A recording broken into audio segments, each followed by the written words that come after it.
नमस्कार, मेरा नाम प्राध्यापक PS कांबले, असिस्टेंट प्रोफेसर दूर शिक्षा केंद्र शिवाजी विश्वविद्यालय कोल्हापुर। आज हम MA भाग 2 हिंदी सत्र 4 के प्रयोजनमूलक हिंदी के वेब पब्लिकेशन परिचय एवं महत्व इस टॉपिक पर बात करते हुए लिंक और ब्राउजिंग पर चर्चा करेंगे। लिंक एक वेब पेज को किसी अन्य वेब पेज से उसी वेबसाइट अथवा किसी दूसरी वेबसाइट पर जोड़ने का कार्य लिंक के माध्यम से होता है। वेबसाइट पर माउस घुमाते वक्त जिस स्थान पर तीर की आकृति हाथ की आकृति के समान बन जाती है उस स्थान पर हाई लिंक होता है। जहाँ माउस हम घुमाते जो तीर होता है, एरो दिखाई देता है, वो हाथ की आकृति बन जाता है, वहाँ हाई लिंक होता है।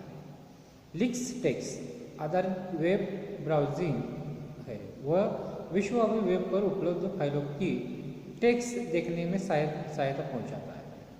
ये दूसरे इंफॉर्मेशन सेंटर का क्रॉस रेफरेंस होता है जो www में रिसोर्स पेज के रूप में होता है।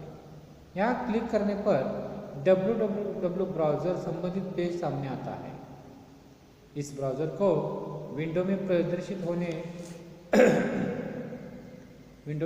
वाले वेब पेज पर टेक्स्ट प्रदर्शित होता है जो बताता है कि यहाँ इस टेक्स्ट के लिंक कोई अन्य वेब पेज है। रेखांकित टेक्स्ट से हेडलाइंस होते हैं, उन पर क्लिक करने से वेब पेज प्रदर्शित होता है। उस पर उसे विस्तृत समाचार मिलते हैं।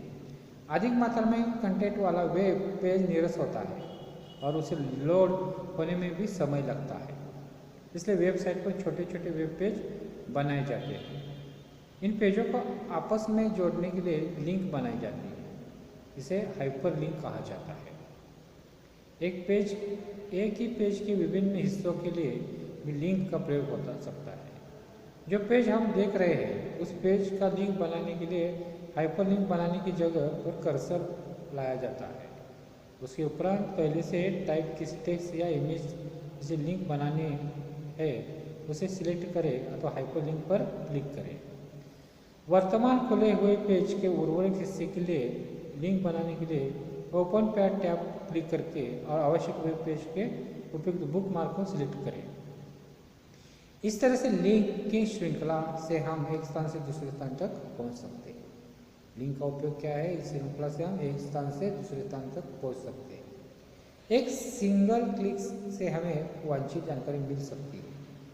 हाइपर लिंक अथवा लिंक एक ऐसा टेक्स्ट अथवा ग्राफिक फोटो है जिसे हम एक ही क्लिक से टारगेट रिसोर्स पर पहुंच जाते हैं। वेब पेज का निर्माण HTML की सहायता से किया जाता है। HTML के प्रयोग से दस्तावेजों का लेखक दस्तावेज के विभाग को विशिष्ट रूप में कोडबद्ध करता है। इन्हें हाइपर टेक्स्ट संबंध कहा जाता है। प्रयोक्ता वेब पेज देखकर लिंक्स को चुनकर जानकारी के स्रोत से जुड़ जाता है और दस्तावेजों, ध्वनि, आकृति, डेटाबेसों आदि की जानकारी पाता है। ब्राउजिंग क्या है? ब्राउजिंग का अर्थ है खोज करना। ब्राउजिंग का अर्थ होता है खोज। ब्राउजर विश्वव्यापी संजाल में अपनी आवश्यकता की साइट खोजने में सहायता करता है। इंटरनेट की प्रक्रिया के माध्यम से हम विभिन्न प्रकार के वेबसाइट पर आते हैं और बहुत सी जानकारी प्राप्त कर सकते हैं। ब्राउज़र इंटरनेट का एक टूल्स है, वो यह सॉफ्टवेयर का एक भाग है। वो इंटरनेट और खोजकर्ता के बीच का माध्यम का काम करता है।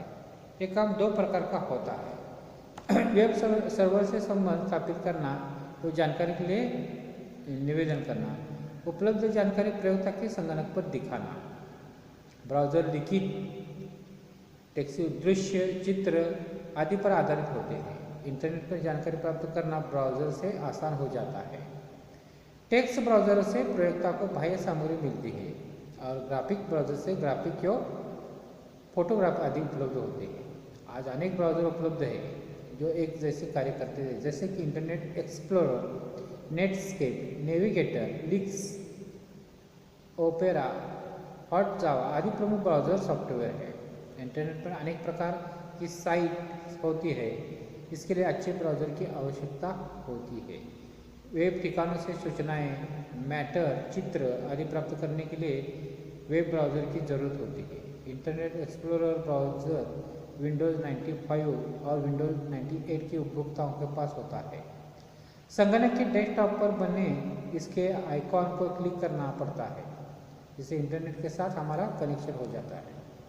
वेबसाइट पर जाने से पहले उसका पता जानना पड़ता है। वेबसाइट को जानने के दो तरीके हैं।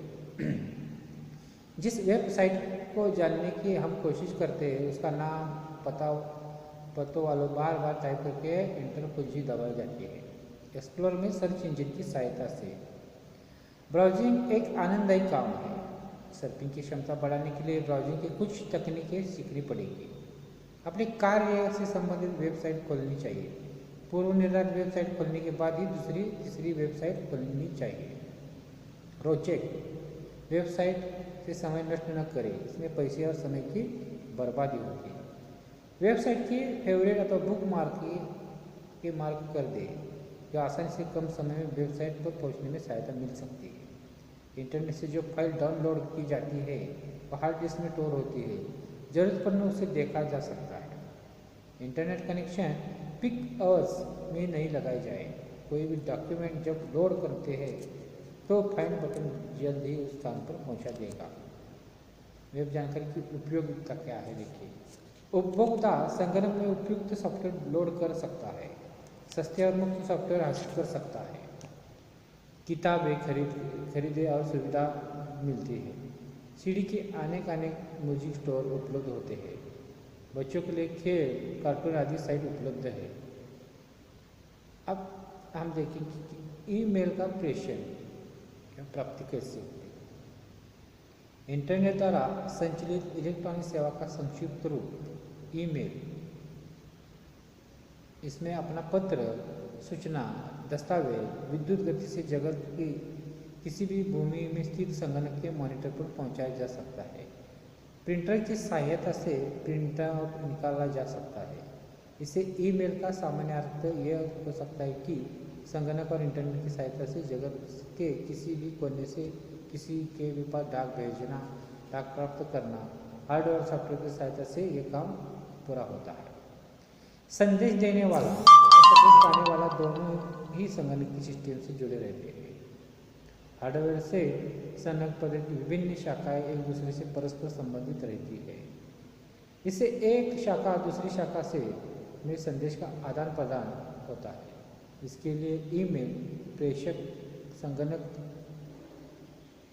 एवं ईमेल प्रापक संगणक दोनों प्रकार के पास ईमेल अकाउंट होना आवश्यक है।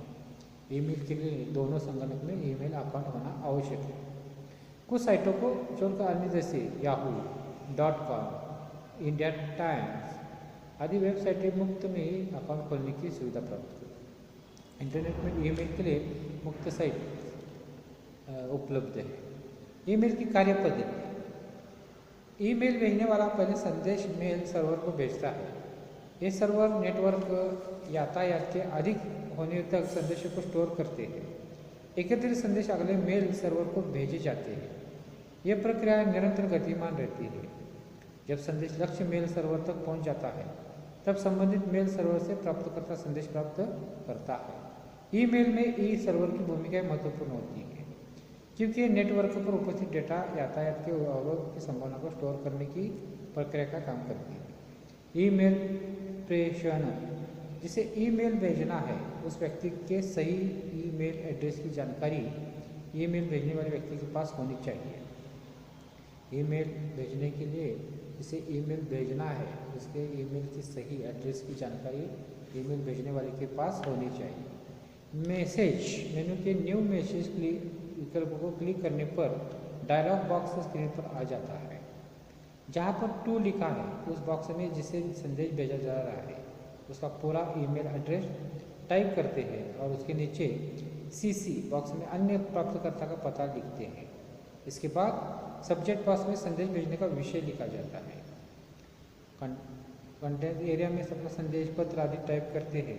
इसके साथ कोई अटैचमेंट भेजनी हो तो इंसर्ट मेनू में फाइल अटैच चुनकर अटैच बटन क्लिक करते हैं। संदेश तैयार होने पर टूल बार में सेंड बटन क्लिक करते हैं। अब संदेश पत्र प्राप्तकर्ता ईमेल तक पहुंच जाता है। ईमेल प्राप्ति। ईमेल प्राप्त करने अथवा भेजने का के लिए माइक्रोसॉफ्ट कॉर्पोरेशन से विकसित प्रोग्राम आउटलुक एक्सप्रेस ईमेल का प्रयोग करते हैं।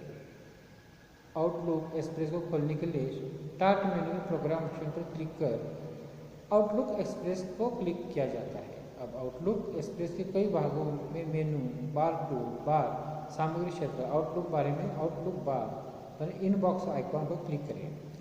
आप कॉन्टैक्ट एरिया में अभी तक प्राप्त हुए ईमेल संदेश को देखने पड़ेंगे। कंटेंट से इसके उपरांत भिन्न रंग के में प्राप्त ईमेल को डबल क्लिक करें। सामग्री को पढ़ने के बाद ESC को दबाने से हम ईमेल संदेश के बाहर आ जाते हैं। यदि इस ईमेल में कोई दस्तावेज अटैचमेंट हो तो उस फाइल आइकॉन पर डबल क्लिक करते हैं। इस अटैचमेंट को अपनी डिस्क में सेव करना है तो फाइल मेनू में सेव अटैचमेंट पर प्रेस करके मन चाहे फोल्डर में सेव किया जा सकता है। इलेक्ट्रॉनिक मेल प्राप्त की उपस्थिति में भी स्मृति के अंतर्गत संचित होता है। तो इसके साथ धन्यवाद।